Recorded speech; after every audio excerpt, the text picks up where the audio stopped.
Electron সমূহের spin সহ orbital পূর্ণীকরণ দেওয়া হবে। এটা আসলে তুই নিজেই পারবে। বক্স পদ্ধতিতে হুন্ডের নীতি বলতে পারে আমরা যা যা করতেছি এটারে আসলে বক্স পদ্ধতি বলে। যেমন এই যে এটারে বলে বক্স পদ্ধতি। কেমন? এই যে বক্স বক্স বানাইতেছি না, এটারে বলে বক্স পদ্ধতি। যাই হোক, আমাদের সবচেয়ে বেশি কোয়েশ্চেন যেটা দরকার সেটা হচ্ছে হলো এটা, যে আমরা এই প্রশ্নটাই সলভ করি, যেখানে বলছে যে সিলিকনের প্রতিটি ইলেকট্রনকে বর্ণনা করার জন্য গ্রহণযোগ্য কোয়ান্টাম সংখ্যার সেট লিপিবদ্ধ করো। প্রতিটা ইলেকট্রন বলতেছে, প্রতিটা ইলেকট্রনের গ্রহণযোগ্য কোয়ান্টাম সংখ্যার সেট। আচ্ছা, আমরা এটা সলভ করি। আমরা শুরুতে লিখবো হচ্ছে এসআই এর যে ইলেকট্রন বিন্যাসটা করি, এটা কি আসবে? 1s2, 2s2, 2p6, 3s2, 3p6, sorry 3p হবে কত, 3p হবে হচ্ছে 2। ওকে, আচ্ছা এবার সলভ করি আমরা। আমরা প্রথম ইলেকট্রনে আসি। প্রথম ইলেকট্রন কি ছিল? প্রথম ইলেকট্রন ছিল 1s2 নাকি? আচ্ছা, 1s2 যেহেতু এখানে প্রথম যে ইলেকট্রনটা আছে এখানে এল এর মান কত হবে? যেহেতু 1, তার মানে এন এর মান 1, এই যে 1, তাই এন এর মান 1। এল এর মান কত? যেহেতু এস, তাই এল এর মান 0। আর আমরা জানি এম এর মান সর্বোচ্চ মাইনাস এম থেকে মাইনাস এল, এম এর মান সর্বোচ্চ মাইনাস এল থেকে প্লাস এল পর্যন্ত হয়। যেহেতু এখানে 0, তার মানে এম এর মানও 0। আর এস এখানে কত? এস হচ্ছে এখানে দুইটা দিছি যদিও, তার মানে হচ্ছে প্রথম এসটা হবে কত? Plus half. আমরা এইভাবে না করে আমরা একটা একটা করে করি। তাহলে তারপরে 1s2 তম ইলেকট্রনটার কি হবে? 2 তম ইলেকট্রনটা একদম সেম হবে, কিন্তু ওই যে কুন্ডের নীতি অনুযায়ী এটা কি হবে? সরি, এটা এটা আসলে নর্মাল নীতি। যাই হোক, এরপরে আসে হচ্ছিল 2s1, 2s2।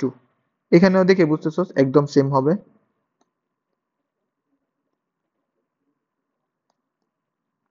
কিন্তু এখানে একটা জিনিস চেঞ্জ হবে, এখানে n এর মান চেঞ্জ হবে। n এর মান এখানে কত হবে? 2। এখানে n এর মান কত হবে? 2। l এর মান তো আগেই থাকবে, কারণ এখানে s তো l এর মান 0। আর m এর মান মাইনাস l থেকে প্লাস l পর্যন্ত হতে পারে, তাই হচ্ছে হলো 0। এখানে হচ্ছে আমি আবার বলে রাখতেছি, s এর মান প্লাস হাফও ধরতে পারতাম প্রথমটা।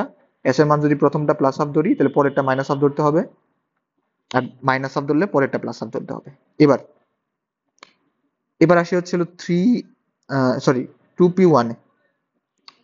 2p1 তম ইলেকট্রনের ক্ষেত্রে n এর মান, তারপরে l এর মান, m এর মান, তারপরে হচ্ছে হলো s এর মান।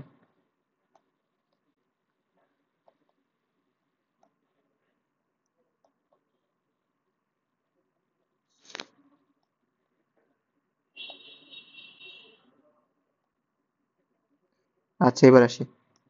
সো এবার হচ্ছে হলো আমরা দেখব যে প্রথমে যে ইলেকট্রনটা আছে n এর মান 2, 3, 4, 5, 6, এরকম প্রশ্ন আসবে। তো n এর মান এখানে কত? n এর মান এখানে 2, এখানেও 2, এখানেও 2, এখানেও 2, এখানেও 2, এখানেও 2, কারণ সবগুলা শুরুতে 2 আছে।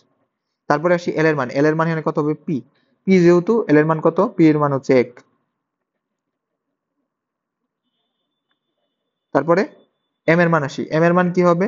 m এর মান যদি মনে থাকে কি ছিল? -1 থেকে +1, মানে মাইনাস এল থেকে প্লাস এল হবে, তাই তাই তো ছিল নাকি? এবার কোয়েশ্চেন হইতেছিল আমরা -1 কাকে দিব, +1 কাকে দিব, তারপরে হচ্ছে হলো 0 কাকে দিব। সো এটার ক্ষেত্রে আমরা মাথায় রাখবো, আমরা শুরুতে স্টেট করব হচ্ছে -1। শুরুতে -1 দিব, তারপরে 0 দিব, তারপরে +1 দিব। এটা একটা দিলেই হয়েছে, এটা ডাজন্ট ম্যাটার। সো প্রথম ইলেকট্রনটা কি হইতেছে? প্রথম ইলেকট্রনটা -1 নিতেছে। এবার আমার কোয়েশ্চেন হইতেছিল পরের এই 2s2 এর m এর মান কত হবে?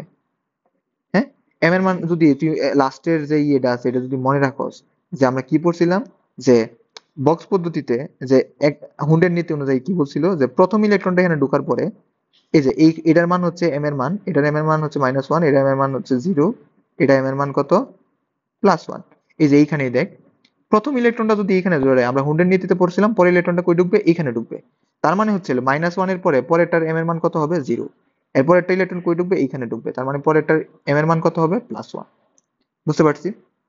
সিমিলারলি এরপর ইলেকট্রনটা কই ঢুকবে? এরপর ইলেকট্রনটা ঠিক এখানে ঢুকবে, তার মানে এইখানে -1।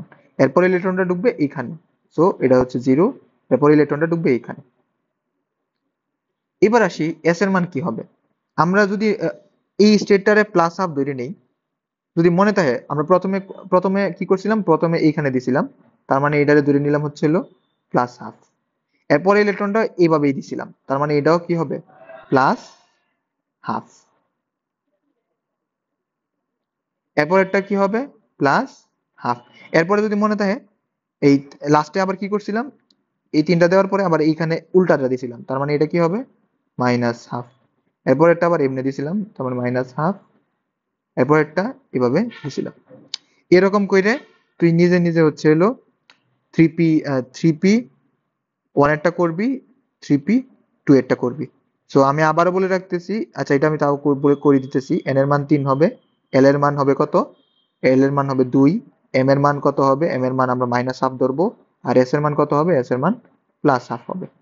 পরেরটা কি হবে, পরেরটা এন এর মান 3 হবে, এল এর মান 2 হবে। আবার বলতেছি এম এর মান প্রথমটা -1 দিতেছি, তার মানে পরেরটা আমরা 0 দিব, এরপরেরটা +1 দিব। আর এখানে প্রথম ইলেকট্রনটা প্রথম ইলেকট্রনটা ডুববে হচ্ছে হলো এরকম করে, পরের ইলেকট্রনটা কেমনে ডুববে এইভাবে, তাই না? তাই এখানে কি হবে, এস এর মান প্লাস হাফ। বুঝতে পারছি? সিমিলারলি 3s এরটাও করবে। পরীক্ষায় যদি এরকম প্রশ্ন আসে তাহলে কিন্তু এইভাবেই সবটা পুরাটা করতে হবে।